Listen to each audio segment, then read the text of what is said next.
So hello and welcome to yet another video on PYQ revision series. आज के इस video में हम लोग रिवाइज कर रहे हैं most expected PYQs from literary movements. मैंने रीसेंट एग्जाम्स के पेपर को उठाकर देखा एंड आई फाउंड आउट कि कुछ ऐसे मूवमेंट्स हैं दोज आर वेरी इंपॉर्टेंट जिनसे रिपीटेडली आपके एग्जाम में क्वेश्चंस पूछे जा रहे हैं।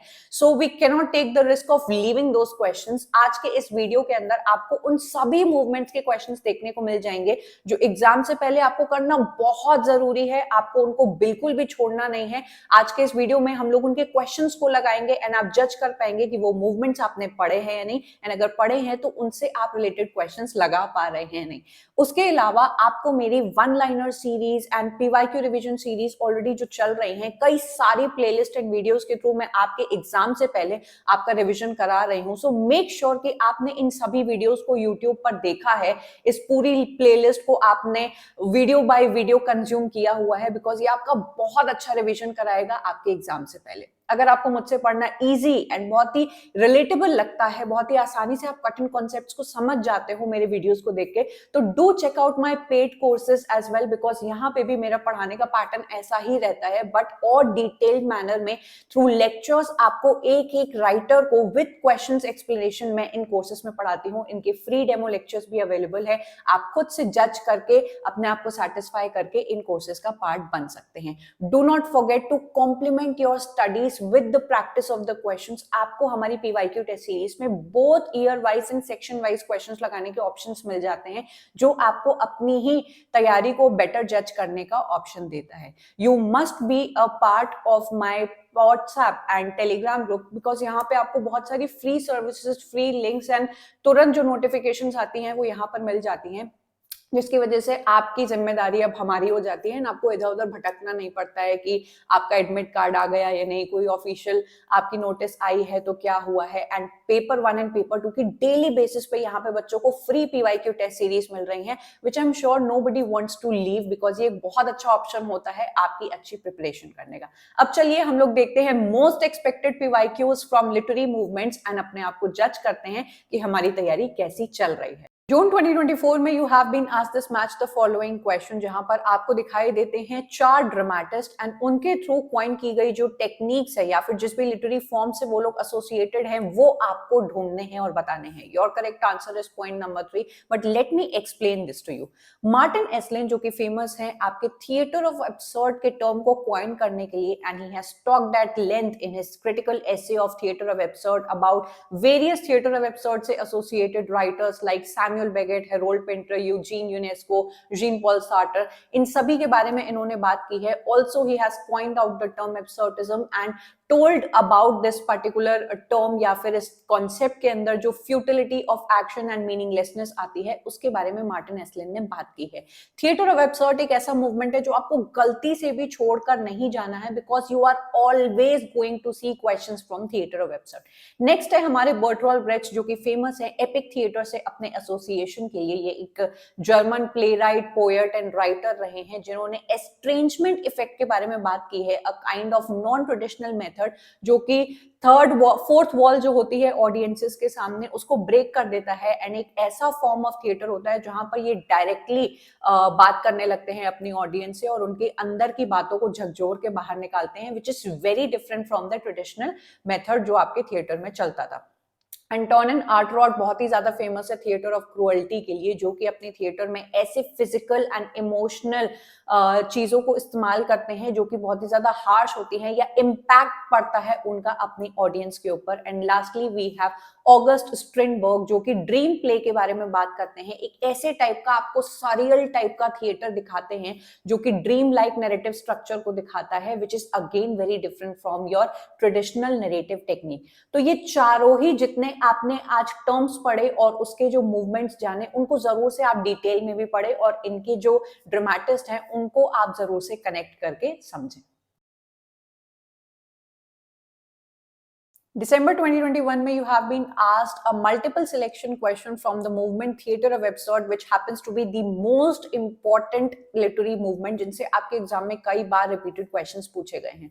यहाँ पर आपसे पूछा गया है कि which of the following are features of theaters of absurd। theater of absurd आपके अर्ली 20th सेंचुरी में बहुत ज्यादा पॉपुलर हो जाने वाला एक ऐसा मूवमेंट था जो बात करता था meaninglessness of life, futility of actions के बारे में, एंड जो आपके एक्शंस जो लाइफ के अंदर होते हैं that has to be completely devoid of any goal, कि वो चल रहे हैं, हो रहा है, कैरेक्टर्स अपनी जिंदगी में फंसे हुए हैं, आगे नहीं बढ़ पा रहे हैं।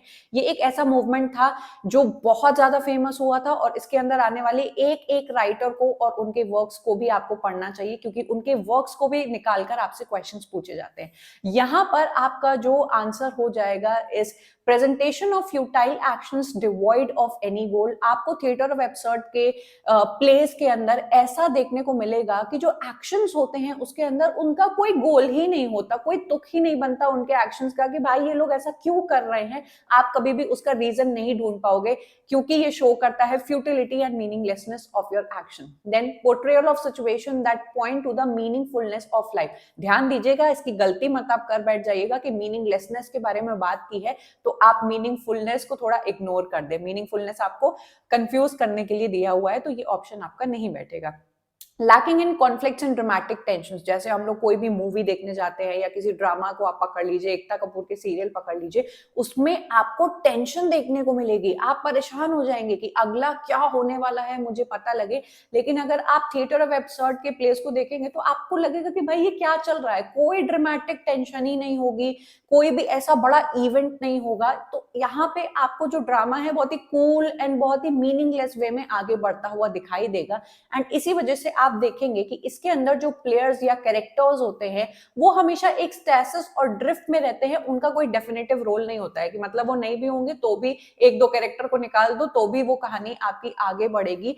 वो जो कैरेक्टर्स होते हैं हमेशा अपनी सिचुएशन में फंसे हुए रहते हैं, आगे कैसे बढ़ना है कोई वहां उनको डायरेक्शन नहीं दिया जाता है। So there is always a confusion, futility of action. ये आपका कैरेक्टर हो नहीं हो उसके कोई फर्क नहीं पड़ता है। कोई भी आपको ड्रामा, क्लाइमैक्स एंड बहुत ही सीरियसनेस देखने को नहीं मिलेगा, सब ऐसे हवा में चलता रहता है। दैट इज बिकॉज इनको फ्यूटिलिटी दिखानी होती है ह्यूमन एक्शंस की, एंड मीनिंगलेसनेस दिखानी होती है। So this becomes your answer. Make sure कि आप लोग थिएटर ऑफ एब्सर्ड को डिटेल में जरूर से पढ़ें।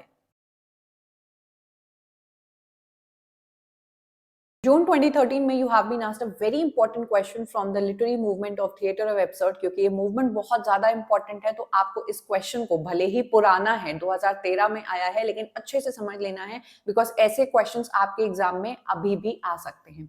Assertion and reason question basis पे आपसे पूछा गया है कि in the absurd plays of Pinter and Beckett lack of communication seems to be a predominant theme. तो ये जो आपका ऑप्शन है, असर्शन है, बिल्कुल ट्रू है। क्योंकि जब भी आप थिएटर ऑफ एब्सर्ड को पढ़ेंगे and specially the plays of Harold Pinter and Samuel Beckett, तो आप लैक ऑफ कम्युनिकेशन जरूर से देखने वाले हो। मैंने आपको पहले भी समझाया हुआ है कि whenever you are going to study theatre of absurd तो आप देखेंगे कि आपस में इन प्लेस के कैरेक्टर्स के कुछ डेफिनेटिव रोल्स नहीं होते हैं, कोई भी प्रॉपर इनके डायलॉग्स नहीं होते हैं, फ्रैगमेंटेड डायलॉग्स होते हैं, आपस में ये लोग एक दूसरे से अपनी बात कम्युनिकेट नहीं कर पाते हैं। तो लैक ऑफ कम्युनिकेशन जरूर से आप लोग देखोगे आपके थिएटर ऑफ एब्सर्ड के प्लेस के अंदर। दूसरा जो रीजन है वो है आपके एग्जिस्टेंशियलिस्ट फिलॉसफी के बारे में। Existentialist philosophy had a tremendous influence on the dramatist of the period, nihilism and meaninglessness of life taking a front seat। ये भी ऑप्शन बिल्कुल ट्रू है। काफी सारे बच्चों को ये बात नहीं पता होती है एंड वो कंफ्यूज रहते हैं between absurd, theatre of absurd and existentialist philosophy. Existentialism is a philosophy जो थिएटर ऑफ एब्सर्ड से पहले आई थी, एंड इस फिलॉसफी ने जो बात करती है मीनिंगलेसनेस, फ्यूटिलिटी एंड एब्सर्डिटी के बारे में, बहुत हद तक इन्फ्लुएंस किया था थिएटर ऑफ एब्सर्ड को। आप कह सकते हैं कि उसी के ही ऊपर बना हुआ है आपका थिएटर ऑफ एब्सर्ड। तो एग्जिस्टेंशियलिस्ट फिलॉसफी अलग है, जिसके अंदर आपके एल्बर्ट केमो अपने मिथ ऑफ सिसिफस को लेके आते हैं, and we have Jean Paul Sartre जिनकी फिलॉसफीज हैं। तो मेक श्योर आप उनको भी पढ़ें, दोनों को अलग अलग पढ़ें। एंड ये जो क्वेश्चन है बिल्कुल सही बैठेगा, तो आपका ऑप्शन है both A and R true, and R is the correct explanation of A कि एग्जिस्टेंशियलिस्ट फिलॉसफी ने बहुत ज्यादा इम्पैक्ट डाला है आपके थिएटर ऑफ एब्सर्ड पे। एंड थिएटर ऑफ एब्सर्ड के अंदर हम लोग देखने वाले हैं कि आपके जो कैरेक्टर्स होते हैं उसमें lack of communication and fragmented dialogues and ये सब हम लोग को देखने को मिलता है। I hope this is clear. जून 2014 का ये क्वेश्चन है जो कि Albert Camus as well as existentialism के अंदर फॉल करेगा। Albert Camus in his essay the myth of Sisyphus conveys, तो आपके एल्बर्ट केमो जो कि एक एग्जिस्टेंशियलिस्ट फिलोसोफर है, 1942 में उन्होंने एक बहुत ही फेमस वर्क लिखा था अपना मिथ ऑफ सिसिफस, जिसके अंदर वो आपकी एग्जिस्टेंशियलिस्ट फिलोसफी को इंट्रोड्यूस करते हैं, एंड ये बहुत ज्यादा फेमस हो जाती है। थिएटर ऑफ एब्सर्ड को भी आपके इस पर्टिकुलर एसे की वजह से बहुत ज्यादा इन्फ्लुएंस होने को मिलता है। थिएटर ऑफ एब्सर्ड आपका आगे जाके स्टार्ट होता है। तो ये जो आपका मिथ ऑफ सिसिफस है एक ग्रीक मिथ के ऊपर बना हुआ है, जहां पे Sisyphus as a person was condemned for the eternity, कि उसको एक पहाड़ के ऊपर एक जो रोलिंग स्टोन है उसको पहुंचाना है। जैसे ही वो उसको ऊपर लेके जाता था वो फिर फिसल जाता था, एंड सिसिफस फिर से उसी मेहनत में लग जाता था, which shows futility of actions of human life. हमारे जीवन का अर्थ क्या है, पर्पस क्या है। अगर आप एक एग्जिस्टेंशियलिस्ट फिलॉसफी के थ्रू देखोगे तो आपको सब कुछ वॉइड ऑफ गोल लगेगा, and futility of action, meaninglessness and absurdism देखने को मिलेगी। तो इसके अंदर आपको पॉइंट्स ढूंढने हैं जो कि आपके लिए बहुत ही ज्यादा आसान होगा कि नेचुरलिज्म की तो बिल्कुल भी बारे में यहाँ पर बात नहीं की गई है, वो एक बिल्कुल ही अलग लिटरेरी मूवमेंट है। The absurdity of human existence, हमारी एग्जिस्टेंस के ऊपर ही जो सवाल खड़ा होता है वो existentialism and theatre of absurd पूछते हैं हमसे। The futility of human actions, हमारे कर्मों का, हमारी एक एक चीज का जो भी हम लोग कर रहे हैं वो सब व्यर्थ है, वो फ्यूटाइल है, ऐसा एग्जिस्टेंशियलिस्ट बताता है। नेगेटिव मत हो जाना कि यार पढ़ना लिखना बेकार है, फ्यूटाइल है, हम लोग को ये करना पड़ेगा सरवाइव करने के लिए। द कंसेप्ट ऑफ एग्जिस्टेंशियलिज्म, ये तीनों ही चीजें आपको देखने को मिल जाती हैं, which is second, third and fourth, and ये आपका करेक्ट आंसर बन जाता है। मेक श्योर आप existentialist philosophy and theatre of absurd को जरूर अलग अलग करके पढ़ें, एंड उनके रिस्पेक्टिव राइटर्स जो बहुत फेमस हैं उनके रिस्पेक्टिव वर्क्स को भी जरूर से इस क्वेश्चन के बाद पढ़ें। August 2024 में you have been asked this question from Harlem Renaissance. This is a question जो आपको जरूर से पता होना चाहिए, both about Harlem Renaissance and उनके writers के बारे में। Harlem Renaissance 1920s and 30s में आपके अफ्रीकन अमेरिकन ग्रुप का, जो कि न्यूयॉर्क मैनहट्टन में जाके सेटल हो जाते हैं, उसका एक बहुत बड़ा ग्रुप था जो कि अपने साथ अपना कल्चर, अपना लिटरेचर, अपनी म्यूजिक, अपनी लाइकिंग्स एंड एवरीथिंग लेकर आते हैं आपके नॉर्थ अमेरिकन सेक्शन के अंदर, जो बहुत ज्यादा फेमस हो जाता है। तो मेक श्योर आपने उनकी डिटेल को जरूर से पढ़ा हो। क्वेश्चन यहाँ पर आपसे पूछता है कि वो कौन से राइटर्स हैं जो एसोसिएटेड थे हार्लेम रेनेसां से। बहुत सारे इंपॉर्टेंट राइटर्स हैं जिनकी प्रॉपर लिस्ट आपके पास बनी होनी चाहिए। According to this question your answer है CDE, which is Alain Locke, Langston Hughes and Zora Neale Hurston. ये तीनों ही बहुत ही इंपॉर्टेंट लिटरेरी फिगर्स हैं हार्लेम रेनेसां के अंदर। मेक श्योर आपने इनको डिटेल में भी पढ़ा हो, इनके वर्क्स भी आप जानते हो कि हार्लेम रेनेसां के पार्ट होने के बाद कौन कौन से वर्क्स हैं जो ये लेकर आए, एंड वो आपके हार्लेम रेनेसां का एक मेजर टेक्स्ट बन जाता है। I hope this is clear. दिसंबर 2021 का बहुत ही इजी क्वेश्चन है from literary movements of epic theatre, that is Bertolt Brecht. What term did Bertolt Brecht use for his mode of drama writing to distinguish it from traditional theater? Bertolt Brecht जो कि बहुत ही famous German playwright, writer, poet and बहुत ही versatile ये person रहे हैं। इन्होंने चाहा कि जो ट्रेडिशनल फॉर्मेट है आपके थिएटर राइटिंग का एंड थिएटर को प्ले करने का, उसको ये ब्रेक करना चाहते थे। जहां पे एक थिएटर या प्ले को देख के आपकी ऑडियंस बिल्कुल मंत्रमुग्ध हो जाती है कैरिड अवे हो जाती है, इमोशनल हो जाती है। आपके थिएटर के जो कैरेक्टर्स होते हैं उनके जीवन से बहुत ही सिंपैथेटिक एंड एम्पैथेटिक फील करने लगती है। उस वॉल को ये ब्रेक करना चाहते थे, ये अपनी ऑडियंसेस के अंदर critical thinking and social change को इम्बाइब करना चाहते थे। एंड हेंस ये जाने जाते हैं एपिक थिएटर्स को बनाने के लिए, जो कि एक ऐसी टेक्निक थी जहां पर आपके थिएटर की फोर्थ वॉल को ब्रेक कर दिया जाता था। एंड थिएटर देखते देखते ये कुछ ऐसे एलिमेंट्स को एम्प्लॉय करते थे जहां पर अचानक ये ऑडियंस से बात करने लगेंगे कि बोल मत जाना, ये सब जो है वो ढोंग चल रहा है, this is just a play. And उनसे सोसाइटी के चेंज में जो कुरीतियां होती हैं, लूप होल्स होते हैं जो बदलने चाहिए, उनसे रिलेटेड ऑडियंस को खड़े करके क्वेश्चंस पूछने लगते थे। ऐसा कभी नहीं होता है कि हम लोग मूवी देखने जाएं अचानक से जो सेलिब्रिटीज हैं, ये जो हीरो हीरोइन है, वो हम लोग से बात करने लगे and they start teaching us और taking us as their own participant. लेकिन बर्टोल्ट ब्रेcht ने ये बिल्कुल अलग चीज, एक अलग टेक्निक सबके सामने लेके आए थे, जिसकी वजह से ये बहुत फेमस हो गए थे और इनकी वजह से आगे आने वाले बहुत सारे थिएटर्स भी इनके वर्क से इन्फ्लुएंस थे, जो non traditional type of theatre को वो लोग लोगों के सामने लेकर आए थे। सो प्लीज डियर स्टूडेंट्स, याद रखिएगा कि बर्टोल्ट ब्रेcht जो कि आपके एपिक थिएटर से जुड़े हुए हैं, अपना फेमस टर्म एस्ट्रेंजमेंट इफेक्ट दिया है, इससे भी क्वेश्चंस पूछे गए हैं, इसको आप डिटेल में जरूर से पढ़े। And I hope this is clear to you. June 2019 में you have been asked an extremely important question. It is from Harlem Renaissance, जो कि बहुत ही इंपॉर्टेंट मूवमेंट है। पिछले एग्जाम्स में इससे कई बार रिपीटेड क्वेश्चंस पूछे गए हैं, तो मेक श्योर आपने हार्लेम रोनाइसा को डिटेल में पढ़ा हो। What does Harlem Renaissance refer to? आप सबको पता होना चाहिए कि 1920s एंड 30s के बीच में या फिर इसके दौरान एक बहुत बड़ा chunk of African American people का माइग्रेशन हुआ था आपके न्यूयॉर्क के मैनहट्टन इलाके में, जहां पर जिसका नाम पड़ गया था हार्लेम, जहां पर ये African American people, poet, writers, musicians आते हैं, अपना कल्चर लेके आते हैं, अपना लिटरेचर लेके आते हैं, अपना dancing technique and each and everything they bring to that particular area, जिसकी वजह से वो एरिया हार्लेम बहुत ही कल्चरली रिच हो जाता है in terms of your African American people and their culture, their likings, their dressing style, everything. तो आपका करेक्ट आंसर यहाँ पर होगा the flourishing of African American literature in 1920s and 30s। यहाँ पर लिटरेचर लिखा हुआ है, लेकिन they brought their dressing style, their music, their jazz music, जिसकी वजह से जैज एज भी आती है जो हार्लेम रोनाइसा से जुड़ी हुई है। तो हार्लेम रोनाइसा बहुत इंपॉर्टेंट है। इसके अंदर आने वाले सभी राइटर्स के भी नाम आपको पता होने चाहिए, बिकॉज इससे आपके एग्जाम में क्वेश्चंस पूछे जाते हैं। I hope this is clear to you.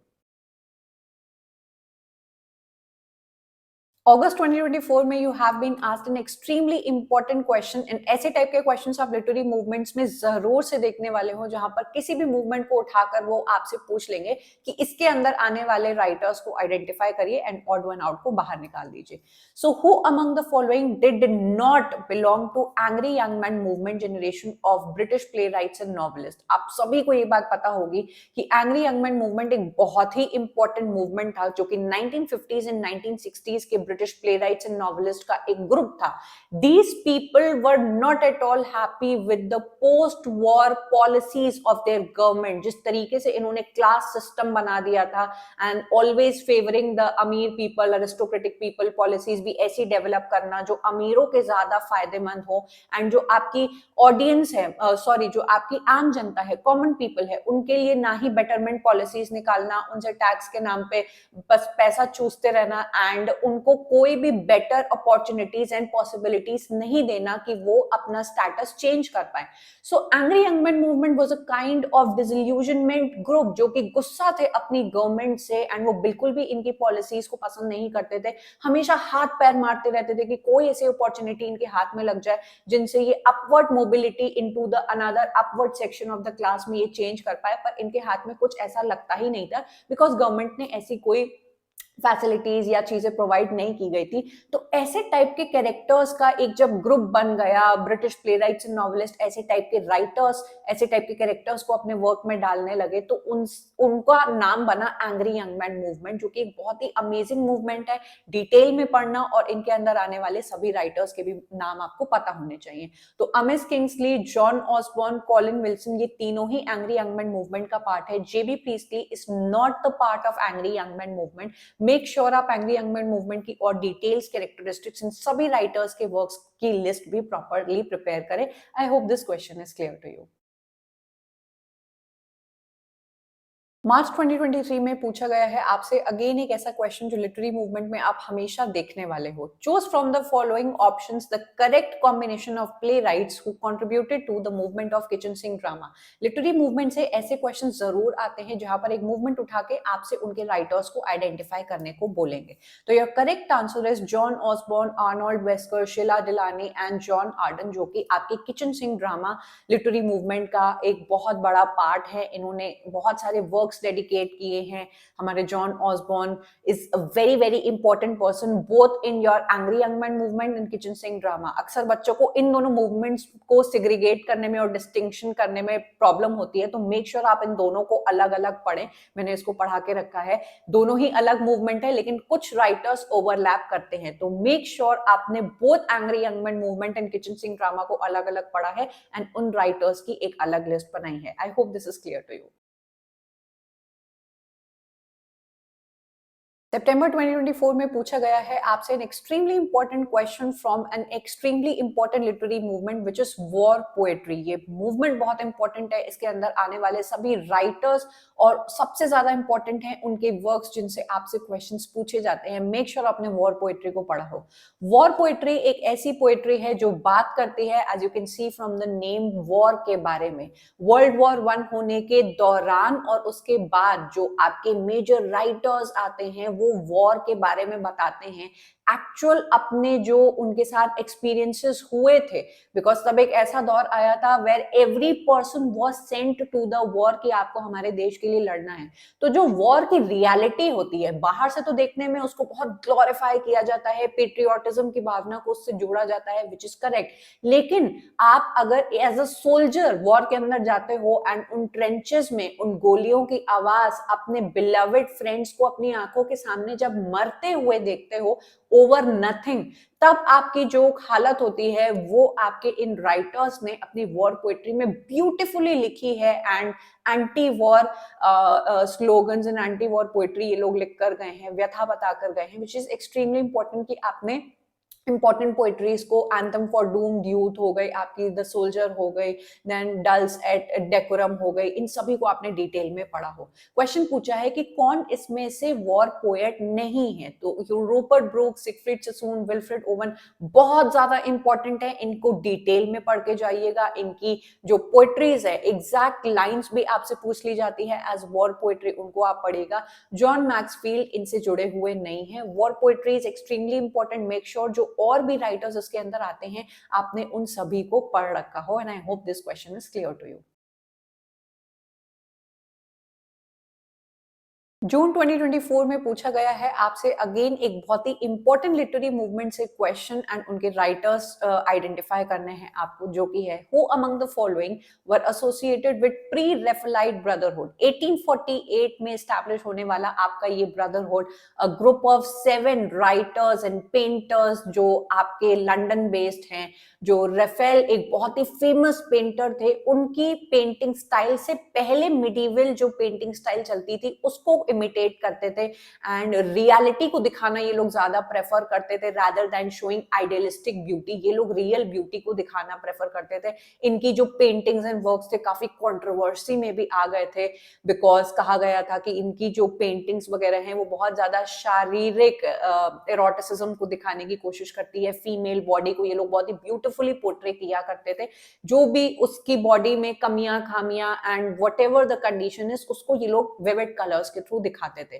तो ये मूवमेंट बहुत इंपॉर्टेंट है, इसको आपको डिटेल में पढ़ा होना चाहिए। इसके अंदर आने वाले एक एक राइटर का नाम और कौन कौन से वर्क्स एंड पेंटिंग्स इन्होंने डेडिकेट किए हैं इस पर्टिकुलर मूवमेंट के थ्रू, वो भी आपको पता होना चाहिए। क्वेश्चन है कि कौन से राइटर्स इसमें से एसोसिएटेड हैं, तो 2 मेजर राइटर्स दांते Gabriel Rossetti and John Everett Millais PRB group, that is pre Raphaelite brotherhood group का पार्ट है। मेक श्योर कि आपके पास एक प्रॉपर लिस्ट हो इन सभी राइटर्स की एंड आपने इस पर्टिकुलर मूवमेंट को बहुत ही डिटेल में पढ़ रखा हो।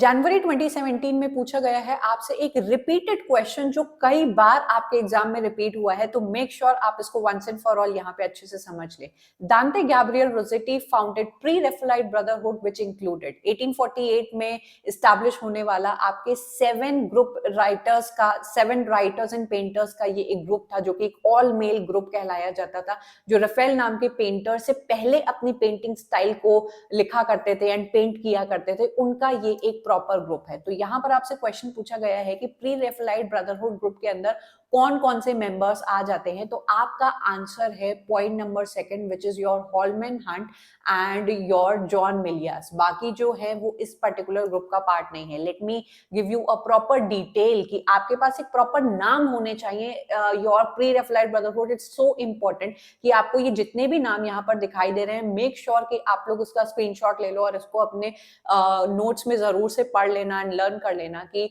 Holman Hunt, Everett Millais, Dante Gabriel Rossetti and आपके Michael Rossetti, Frederic George Stephens, then Woolner, then Collinson, और भी बहुत सारे राइटर्स जो जुड़े हुए हैं, वो आपको प्री रेफेलाइट ब्रदरहुड ग्रुप से पता होने चाहिए, because this is a very important movement. So I hope आज के इंपॉर्टेंट क्वेश्चंस को लगा के आपको आइडिया लग गया होगा that these are the important movements जो हमें बिल्कुल भी छोड़कर नहीं जाने हैं। अगर आप उनके लेक्चर्स और उनके कंटेंट को कंज्यूम करना चाहें तो please check out my literary movements का कोर्स, बिकॉज यहाँ पे मैंने चौसर की एज से पोस्ट मॉडर्न एज तक के सभी मूवमेंट्स को कवर करके रखा है, जहां पे बहुत ही आसान तरीके से आपको मूवमेंट्स के ओरिजिन एंड उनके अंदर आने वाले राइटर्स एंड उनके इंपॉर्टेंट वर्क्स की जानकारी मिल जाती है। फ्री डेमो लेक्चर्स आपके लिए अवेलेबल है, आप एक बार उनको देखकर अपने आप को सेटिस्फाई कर सकते हो। Do check out my other courses as well if you are interested. जरूर से बाकी क्वेश्चंस को भी लगाइए, ये मात्र आपके कुछ 12-15 क्वेश्चंस रहे होंगे। क्वेश्चंस बहुत सारे हैं, आप यहां पर जाकर लिटरेरी मूवमेंट्स को क्लिक करके उनके 10 पीवाईक्यू टेस्ट सीरीज को लगाना स्टार्ट कर सकते हो, ताकि आपको प्रॉपर एक आइडिया लगे कि आपका लिटरेरी मूवमेंट्स कितना अच्छा प्रिपेयर है। Do be a part of my WhatsApp and Telegram channel, because यहाँ पे आपको हर तरीके की free PYQ test series, links and notifications एक ही जगह पर मिल जाते हैं, जिससे हम लोग एक दूसरे से कनेक्ट कर पाते हैं। I hope you love today's video and आप जरूर से मुझे कमेंट करके बताना कि नेक्स्ट वीडियो आप कौन से टॉपिक पर देखना चाहोगे एज मोस्ट एक्सपेक्टेड पीवाईक्यूज, ताकि मैं उसकी प्रिपरेशन करके आपके सामने जल्दी से आपके रिविजन के लिए लेकर आऊं। So I am going to take your leave and I am going to meet you up next in yet another video. Up till then, bye and take care.